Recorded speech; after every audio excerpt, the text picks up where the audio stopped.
Thanks everyone for being here today. Last Saturday was a special moment for our players, our fans, and everyone associated with our program. I was proud of how our team just kept chopping, moving around, just kept playing all the way to the end. The team, they believe in each other, they believe in our process, and that showed during the game. We put ourselves in a good position heading into the last month of the season. But really, we need to start to play our best football here down the stretch in November. That's really what it's all about. November madness. We have to be at our best when our best is needed right now. This week is going to be another tough challenge for us. Purdue is a very good football team. They're hard-nosed and well-coached. They're playing at a high level right now. Both sides of the ball on special teams. We met with everyone this morning to wrap up the last game, the intro, the Purdue game, and we had a short, crisp practice this morning. I was really impressed with our focus and our intent.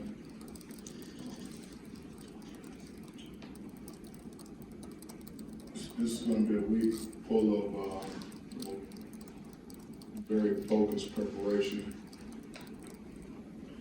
In order for us to be at our best against Purdue, we have to raise our game, take everything that we do up a notch or two in our preparation.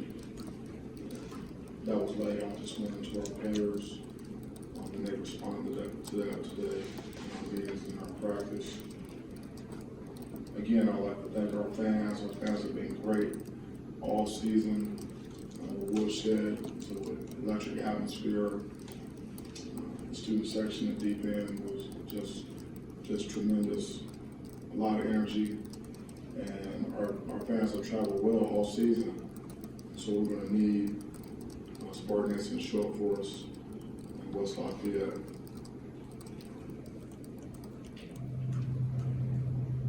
Just really proud of this football team and the direction that we're going right now. We got a lot of work to do. We got a lot to prove. Got a chip on our shoulder. A lot of work to be done. So we're right back at it. We're laser focused on Purdue and our preparation. With that, I'll open it up. Hey, Coach, back here. You mentioned the 24-hour rule every week. Does that change after a big win like this? How tough or how easy was it to make that transition into focusing on Purdue? No, it doesn't change. Any game, during the season, you celebrate the game, you enjoy it, you move on quickly, and you have to do that. Like I just said, we have a very strong opponent. We're going on the road, and they're playing at a high level. They won some big games on the road. We know that, so it's a good football team. So there's no lack of focus here, and we've already moved on from the last game. And on the front end there, you've been on a lot of successful staffs. I was wondering, is there like a common denominator when you get this late in the season and the pressure is increased for teams to be able to handle that and be successful? Yeah, process. Stick with the process, continue to tighten screws, more attention to detail, more sense of urgency, more accountability, more discipline, more emphasis on technique and fundamentals. And that's it. We keep our standards high, continue to confront demands, make sure that we get what we need from our players and all of our staff and our preparation. That's what it's all about. This is a stretch. This is November. This is where we have to be at our best. So it's go time. Mel, we saw how proud your dad was after the game Saturday. Can you share what you did Saturday night and some of the messages you might have gotten from people that you hadn't heard from before or were happy to hear from now? Yeah, it was good. I was glad to be able to get my dad to the game. My brother was gracious enough to stay with my mom back in Cleveland, and then my sister-in-law Cece drove Big Mel up to the game, and so I saw him in the pregame and in the locker room after the game. he was obviously very excited. He's a football guy, played at Toledo, played football and baseball. He's in the Hall of Fame there. He's been my #1 fan. He's a Spartan fan as well. So and then he had to head back to go take care of my mom and he's, obviously you get a lot of texts and when you win you get a lot of texts and messages, things like that. When you lose, you might get a text from your mom or something like that. That's about it. But there was a lot of that but again, you wake up the next day and it's time to move on to the next one. Did you hang with Izzo? Did he come over, or did you guys do anything that night? Yeah, coach came by. We had quite a few people stop by, and we just it was a good day for the Spartans, and so it's important to celebrate your victories. You have to keep them in perspective. There's a time and place for everything, and so it's time to move on to the next. Right in front. Charles Brantley made a pretty amazing play, and I'm curious, is that an instinct play, or is that where he's coached to be within a system and then he's alone? You want your guys to make plays, and how do you find that balance? Well, with that play that he made was he was right where he was supposed to be based upon the code that we had in the scheme, and he used the technique that he's taught that we work on every single day. He played from high to low, second the credit, breaking the cash. And he got back there, and quarterback, went for the deep. It was a high-low, so it was a deep run, it was a short route. And he decided he wanted to take a shot on the deep route, and Chuck was there. X was closing, working on it as well, and he was able to go up there and make the play. And so that was just what he's coached to do, but obviously, it's one thing to coach it up and drill it, but it's nothing to do it in the game. And the crunch time when we needed, and you had the discipline to get that done. And obviously, athletic ability and ball skills. Well, one thing real quick I wanted to ask you about Jalen Naylor's his hand wrapped. Any update on him? I don't have any updates on him right now.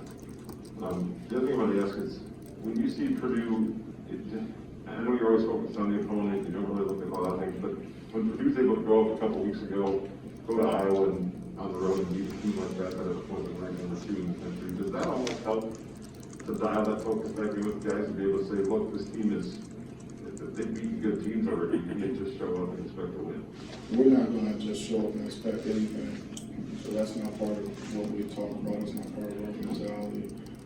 I've had people reach out to me and talk about a trap game, things like that, and I don't understand any of that. I don't understand what that is. And if you know your opponent, you study the film, and you know who you're facing. And it's obviously they're a good football team, and they have a history of beating ranked teams when they're unranked. And so they won some big games this year. We talked about the Iowa game and things like that. So our focus is on Purdue. And we know that they have good players, and we know that we have to be at our best and we have to prepare. And we have to raise our game and our preparation to get the football team where it needs to be to go on the road and do what we need to do to get the job done. But I've done the research and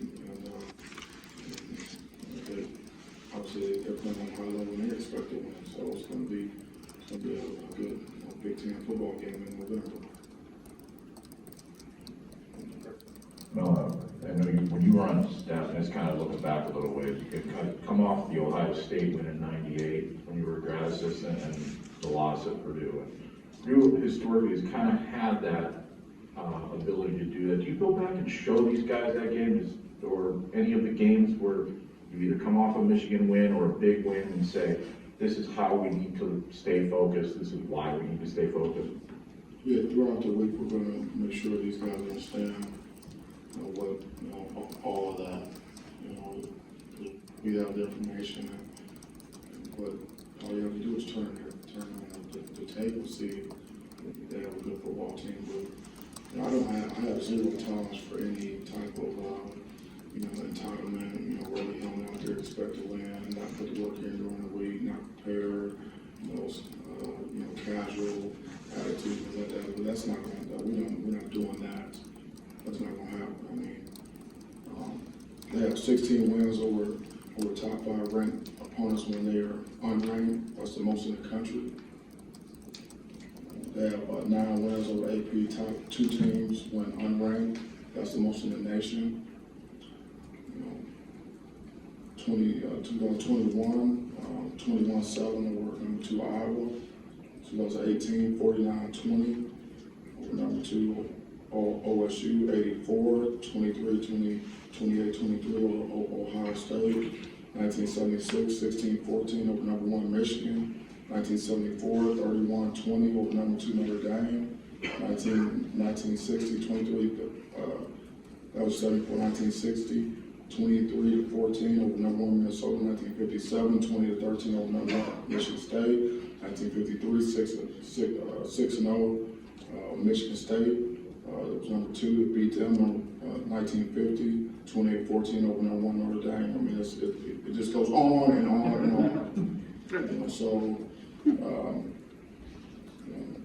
when we talked about it, I mean, it was Michigan State's 34-31 win over number 3 Michigan, 1999. So Purdue 6-0. Purdue defeated number 5 Spartans the next week, and West Lafayette 52-28, a blowout.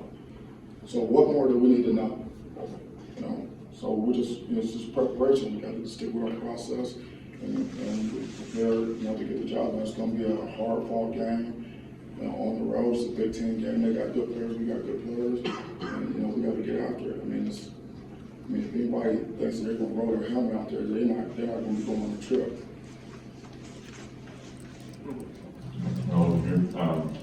I saw the picture of you and Mark Antonio with Paul Bunyan in the locker room. He's been around quite a bit, enjoying this. I don't know that every coach would want the former coach around all that much. I'm just wondering if you can sort of explain that dynamic for you and what that's like. Yeah, I mean, Coach D is a Spartan. I've worked with Coach D for 5 years. We won a national championship together. Anytime we spend that much time with a person side by side for 5 years, about my 25 years of coaching, I don't see you have a relationship. And so, I embrace his presence around our football team. It's not something that bothers me at all. And he's a Spartan, so he's a Spartan player. Mel over here. Down here. When Naylor went down for that second half, we saw some of the I didn't hear the first part of the sentence. when Jalen Naylor went down and was out for the second half, we saw some of those other receivers sort of step up and even Kenneth Walker was a little bit involved in the passing game a little bit more than usual. How important was that to see some of the depth from that position group and even just the passing game as a whole not really slow down in the second half and one of your top receivers goes down? Yeah, well, obviously Montori went in there and did a good job and stepped up and made some plays, and he's been doing that in practice. And he's getting better and better and better. And so that's what we have to do is next man out. If you're in the game, you're a starter. That's the mentality. We put guys on the field, we expect them to be able to execute and make plays. If they wouldn't be out there, and guys that go out there and they don't do that, then we're going to give someone else a chance to show that they can do it. Mel, in the middle here, Stephen Brooks, 24/7 Sports. It's clear, Purdue's next step, like you said, so what are some things that jump out about them to you? I mean, normally they're sort of known as an offensive program. I think maybe this year their defense is maybe a little bit ahead. Just sort of in general or specifically, what are some things about this team that stand out to you and what will be a challenge when you guys go down there? Yeah, well, they've done some things defensively. They made some changes staff-wise and scheme-wise, and they're playing better defensively. They have some really good defensive ends that are hard to block in the run game and in the pass game, and they just play really good team defense. They play hard. Offensively, they got really good players. They play multiple, guys at the skill positions, and they like to throw, but they do have a good run game. So they're really sound on special teams. And it's a good, well-rounded football team. They play complementary football.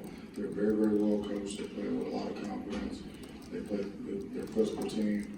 On both sides of the ball, so it's a challenge for us. I mean, it's a Big Ten road game in November against a very, very good football team. We know that. Now, Kenneth Walker, he has this uncanny knack that when even the other team knows he's gonna get the ball most of the time, he gets big yards. I don't know how you find him or when you found him, but did you ever believe he would be quite this good when you got him here? Well, obviously, we can see his skill set, and we know what type of scheme that we were going to run on offense, what we were going to ask him to do, and we felt like he'd be a difference maker for us, and that's why we wanted him here. But this good? Well, I mean, he's a good player. You know, he's got good players around him. You know, so I mean, he's producing. You know, it's not a surprise for us that he's producing because he puts the work in every single day. He goes hard, like real hard in the weight room. He's a guy that I've never seen him low. We have to back him down in practice and make sure we monitor his reps because he'll run himself into the ground. You know, he's humble guy. He's all about team. He's team oriented, and he works to get better. He's hyper competitive. You know, he wants the ball. You know, and he wants to win. And so he's got the talent and the mental makeup to get the job done. I mean, his mental disposition towards competing is at an elite level.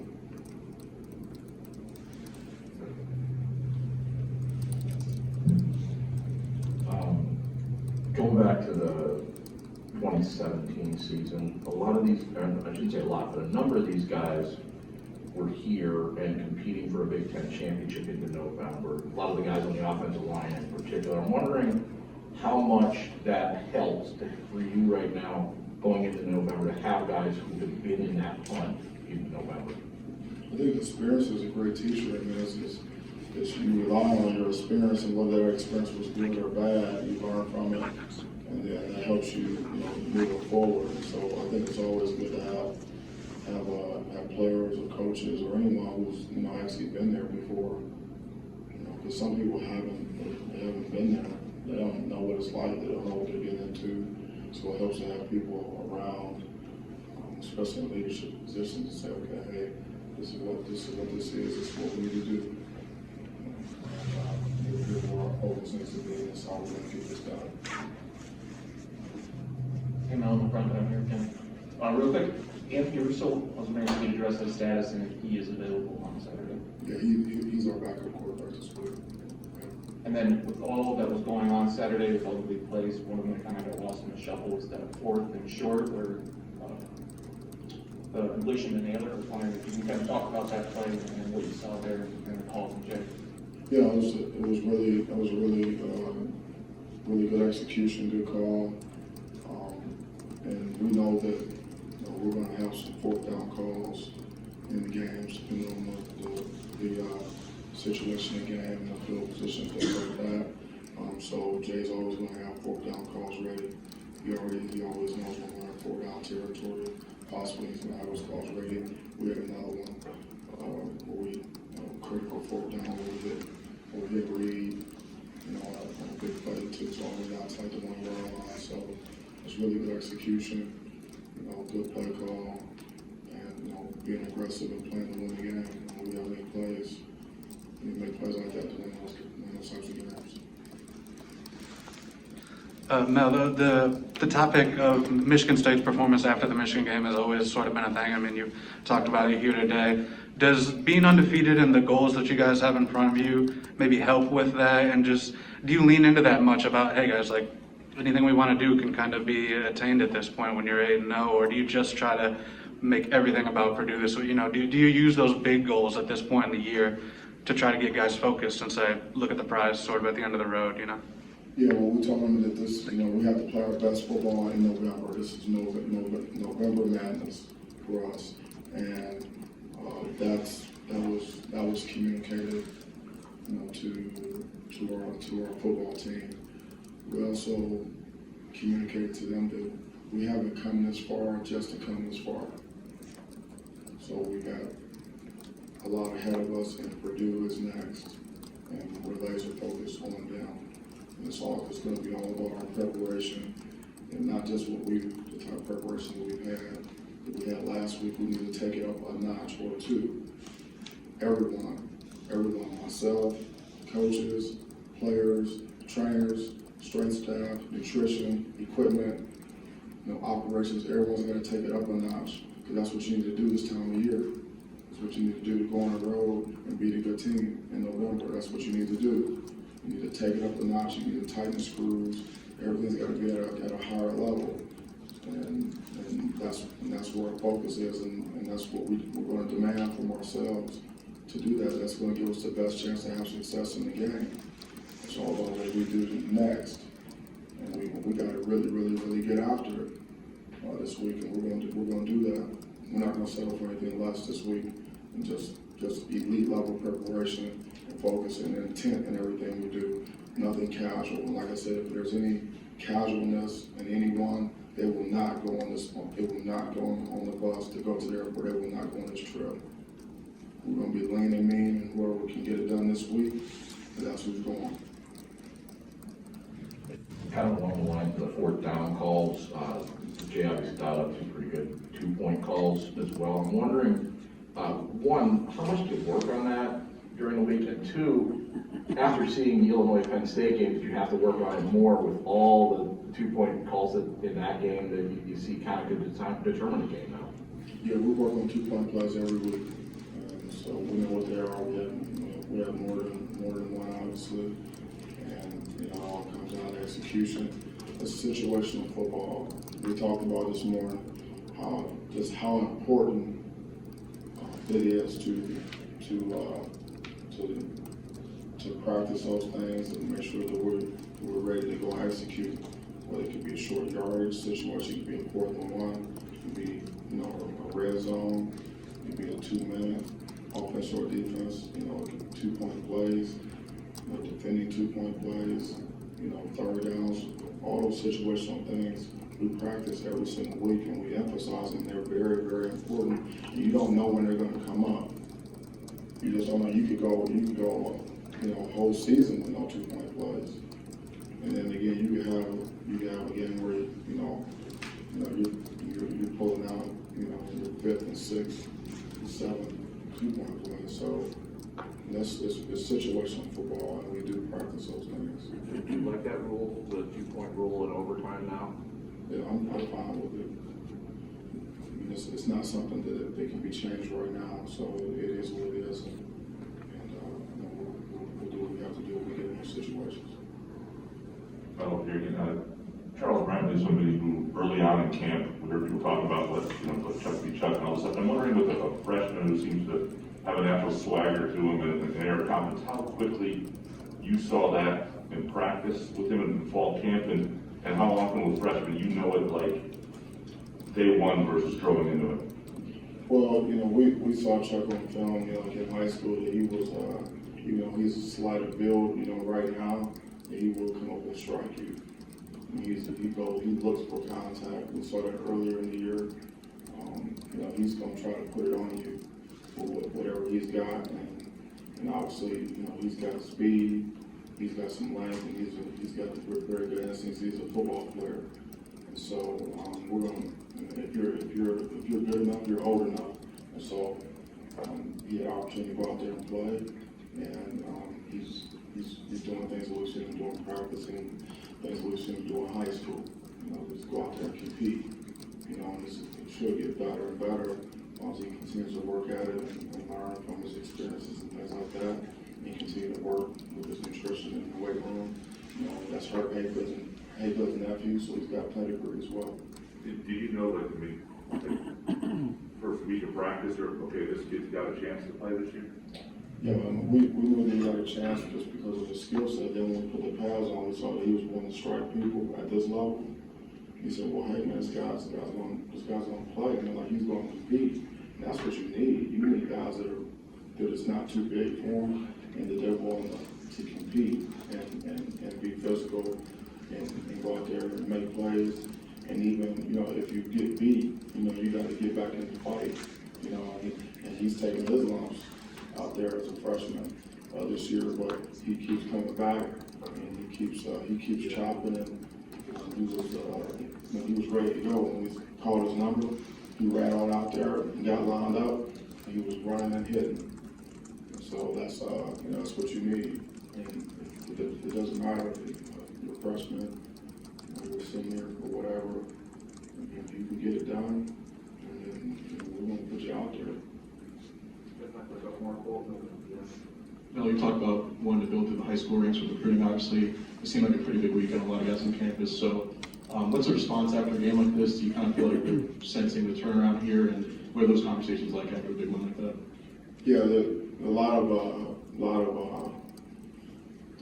validation, because players that we're recruiting, we've been on those guys for a while, and some of them haven't been to campus.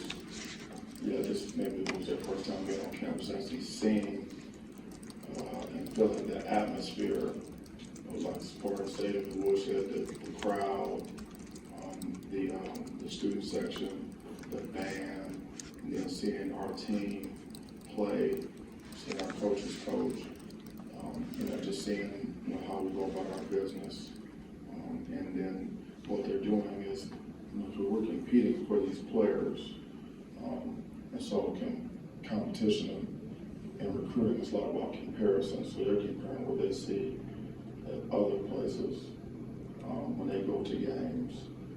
They compare it to what they see from us and how we handle ourselves as coaches and as players, and how we play the game and our process and things like that. And so it was very positive response from the prospects group and their families that were at the game. And we're going to continue to evaluate what we're doing as we go through the season, and then all the way up until signing. And whether they're 22s or 23s or 24s, it's continually evaluating us and comparing us to the other schools, the other places that they're considering. And so we always have to put our best foot forward. Hey Mel, I want to ask you about Jacob Slade a little bit, and the job that he did in helping some. Jacob Slade? Yes, and his ability to help contain the run along with Simeon Barrow, and also the way they pressed the pocket and the pass rush, doing both of those things all year, and the job they did and what they've been doing. Can you expand on those guys? Yep. So, it starts in front. We needed to be able to contain the run, stop the run, and knock it out, and we need to be able to run the ball. So you want to be strong down the middle, defensively. When you got good defensive tackles, and you got your linebackers and your safeties, you need to be strong, like baseball, with the catcher and the pitcher, shortstop, second base, and field. You got to be strong. Those guys are stout inside. That's where it starts. So you can anchor inside, control your gap, and be able to box shit and finish on the ball, and get knocked back and create a new line of scrimmage up front and inside, and it gives you the best chance, in the run game. And then in the pass game, it's all about having a coordinated pass rush. And especially when you got 5 guys blocking 4, it's tough duty inside. With those tackles, they're going to fight the fight on the center, fight the fight on the guard. Make sure we always got someone in the A-gap rusher, and it's a hustle rush. It's a collapse of pocket, and eliminate the step up with the quarterback as much as possible. And if we can get a coordinated pass rush and a level rush on the outside, and good pocket collapse, along with some of the gains that we may run, then you can affect the quarterback. So that's what those guys do for us inside. And what about the personalities of those two and how they've meshed together? One's a new guy, one's been around a while, slugging for a long time. Yep, 2 very different personalities, both great guys, that hard workers, that are like meat and potato guys, lunch pail, roll their sleeves up, rugged, practice hard, not a lot of talking, just a lot of working. Physical guys and guys that they work hard in practice, and so what you see is what you get. Slade has more experience, Obviously, so it's good to have a more experienced guy next to a less experienced guy. So he helps him out.